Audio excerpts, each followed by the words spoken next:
by looking at me. But my dad was a very big man. I took after Mom. Dad was 6'3". Most of my adult life, or most of his adult life, I should say, he was about 350 pounds or more. And I have seen photos of him when he was young, and he was tall and slender back in those days. But as a child, I remember family members talking to Dad, and they would ask him about his ever-increasing weight, because it seemed like every time they saw him, he was heavier than the time before. And some would ask him what the doctor said about his weight. And I tell you, there were so many times I heard Dad reply. And he would say it like this: well, my doctor said I need to watch my weight. And then he would pat his ever-protruding stomach and say, so I'm getting it out here where I can see it better. He thought that was funny. None of the family thought it was funny. And I recall watching Dad walk across the yard, kind of at a fast pace, trying to get from one spot to the other. And I saw him get winded, just going just across the yard. And it was because of his weight. And he received warnings from his doctor, warnings from his friends, from the family members. And Dad chose not to do the things he needed to do to lose weight or to take care of himself. In the closing chapter of his life, the neglect of his body caused extensive health problems for him. And his health decline was difficult for me to watch, because I knew how many different times he had been told, be careful, you need to lose weight, you need to watch what you eat. He ignored it all. And he gave me the determination that whatever it takes, I'm not going to let myself get to that point. I'm going to be careful with what I eat. I want to be sure to keep exercising. I want to do the things that will help me to avoid what Dad went through. In John chapter 5, verses 1 through 9, it records an incident in Jesus' ministry that was somewhat unique. Let me share it with you. If you have your Bibles, please turn to that passage. It says, sometime later, Jesus went up to Jerusalem for one of the Jewish festivals. Now there is in Jerusalem near the sheep gate a pool, which in Aramaic is called Bethesda, and which is surrounded by 5 covered colonnades. Here a great number of disabled people used to lie: the blind, the lame, and the paralyzed. From time to time, an angel of the Lord would come down and stir up the waters. The first one into the pool after each such disturbance would be cured of whatever disease they had. One who was there had been an invalid for 38 years. When Jesus saw him lying there and learned that he had been in this condition for a long time, Jesus asked him, "Do you want to get well?" "Sir," the invalid replied, "I have no one to help me into the pool when the water is stirred. While I'm trying to get in, someone else goes down ahead of me."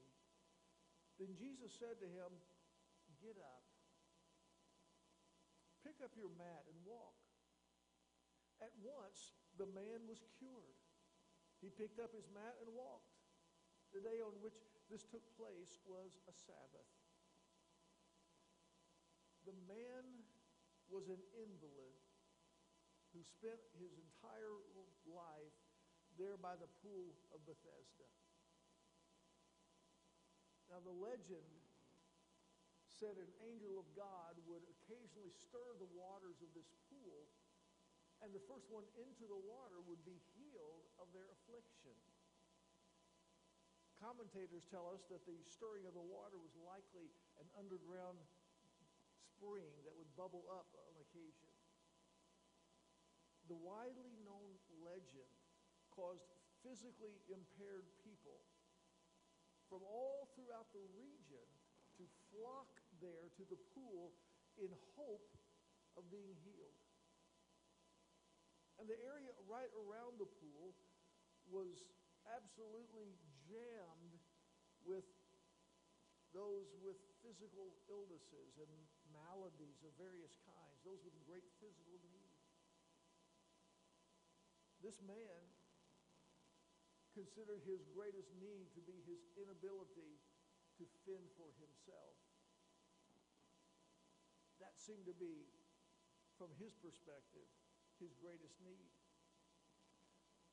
His highest goal in life was to somehow be the first person to get into the pool when it started bubbling. From his perspective, and actually from the perspective of everyone watching him, it seemed like his life was pointless.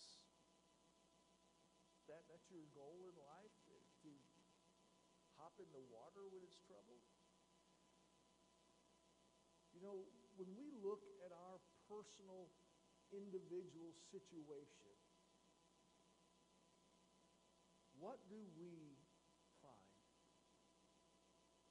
Our situation, your situation. What is it like?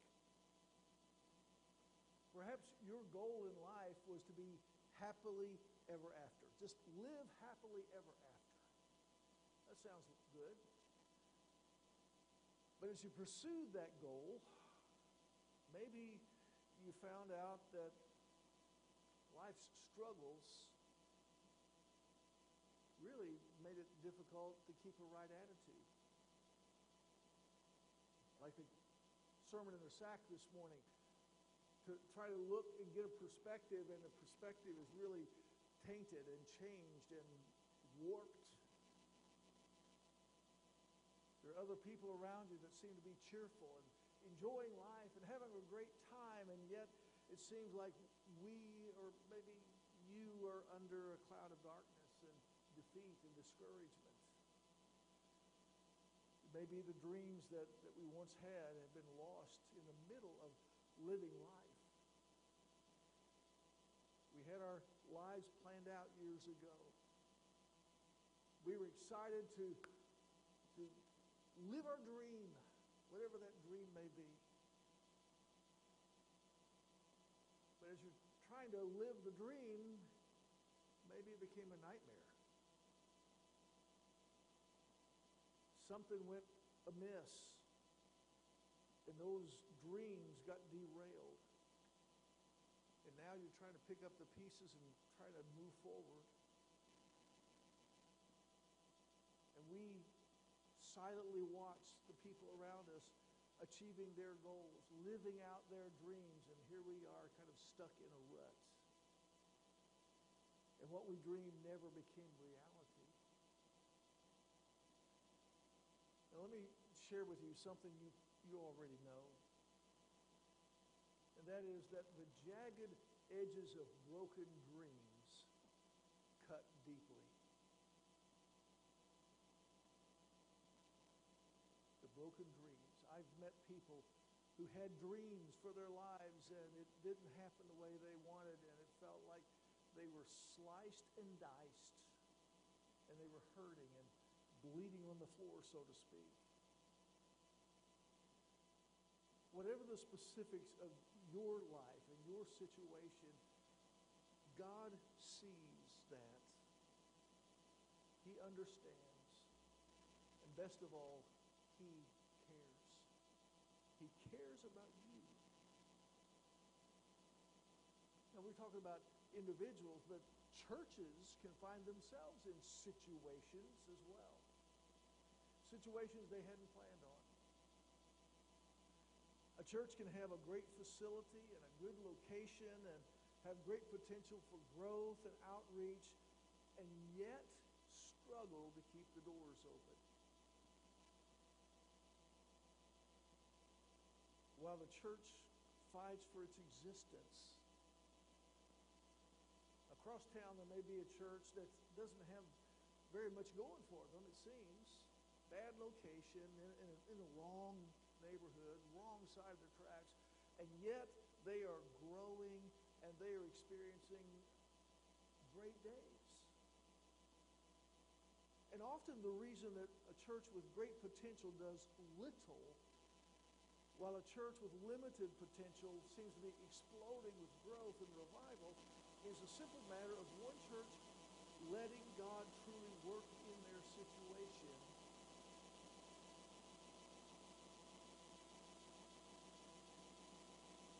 What's the noise? Okay. One church letting God work in a situation while the other doesn't. They try to figure it out themselves, do it themselves. Our perspective makes a big difference. I like a story that I heard a long time ago about two shoe salesmen that were sent to the continent of Africa back in the mid-1800s.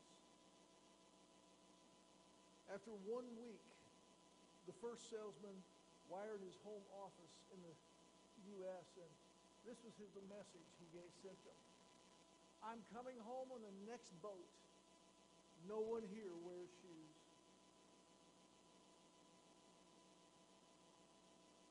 The second salesman also, after a week, he sent a message back to the home office in the U.S. Not the same company, a different company, but he sent a message, and his message was like this. Send 5,000 pairs of shoes as soon as possible. Everyone here needs them. Perspective. Attitude. You know, for us, attitude and prayerful action, spiritual vision for souls, a willingness to do whatever is needed to reach souls can overcome any limited potential situations.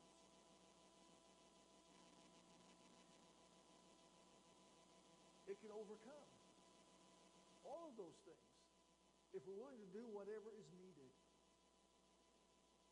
When Jesus asked this man, do you want to get well? Do you want to be whole? The fellow began to give excuses for why he could not get well. Started giving excuses. You look at verse 7, he blames other people for his dilemma. He said no one would help him get to the pool. And then he said, someone else always beats me there. They always get there before I do.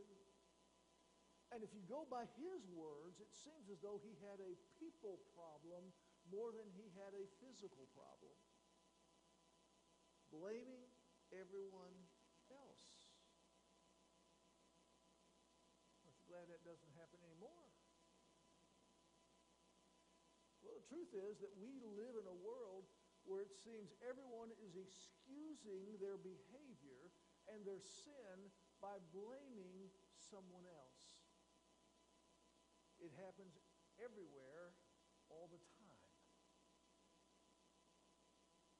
And it's true that our background and the events we experience does shape us. And we learn certain patterns, we learn behaviors because of our upbringing. We understand that. I don't know about you, but if I hear one more news story about a court trial where somebody has committed these barbaric acts and the individual is excused because of some frivolous reason, I don't know, their parents painted the house green instead of white, therefore it's their parents' fault, so They throw out the case. If I hear one more of those, I'm going to throw up. That's better than kicking the screen in on my TV. But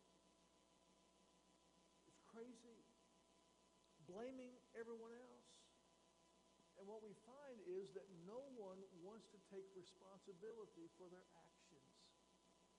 We'd rather blame someone else than take responsibility.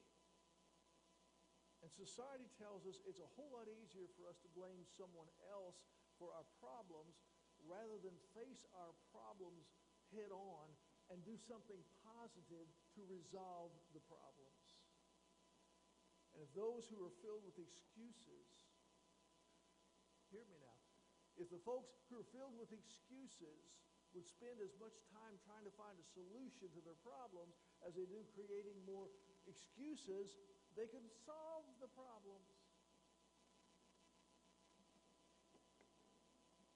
One of those will fit, amen or ouch. You see, there's also a danger in the church for making excuses for not accomplishing the task that God has given us to do. We are supposed to be influencing the world, but it seems like the world is influencing the church instead. And we're falling prey to this blaming business. Again, I've been pastoring for a while. And some of the common excuses that I've heard as for why churches are doing so little for God's kingdom are some of the following. We have a poor location. We do not have money for outreach. Our facility is old and